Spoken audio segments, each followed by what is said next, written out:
చేసి ఆ ట్రైనింగ్ వెళ్ళడం జరిగింది.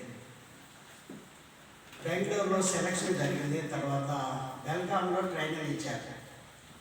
ఆ ట్రైనింగ్కి వెళ్తూ ఉన్నాను నేను. బెంగళూరులో ఒక రాత్రి నిద్ర చేయాల్సి వచ్చింది. వేకువజామున ట్రైన్ ఉన్నాను. బెల్గాం వెళ్ళడానికి ట్రైన్ మారాలి. ఆ ట్రైన్ కోసం ఎదురు చూస్తున్నా. రాత్రి 4 గంటలప్పుడు మెలకువగలిగి యేసుప్రభు అంటే మేము నమ్మలా, మాకు తెలియదప్పుడు.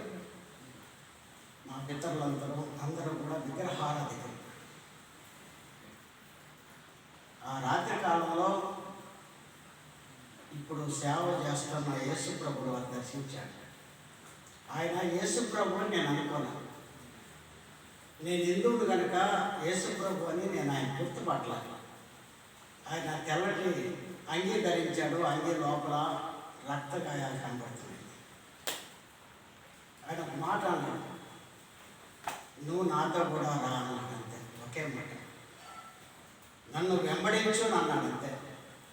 ఇక నేను బెల్గాం వెళ్ళి ట్రైన్లో అడుగుపెట్టి 1 వారం నడిచిందంటే ఉండడానికి మనసు లేదు. ఒకవేళ ట్రైన్ పాస్ అయ్యి ట్రైన్ డ్రైవర్గా ఉంటే ఎంతో మంచి ఆదాయం ఉండేది. నాకు చార్ట్ ఇచ్చారు అప్పుడే. వారంలో 3 రోజుల డ్యూటీ.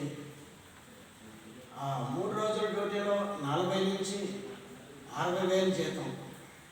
2 సంవత్సరాలు అయిన తర్వాత 60 నుంచి 80,000 జీతం. నా రిటైర్మెంట్లో 180,000 చార్జ్ ఇచ్చేసారు వాళ్ళు. 3 రోజులు డ్యూటీ, 3 రోజులు ఇంటి దగ్గర.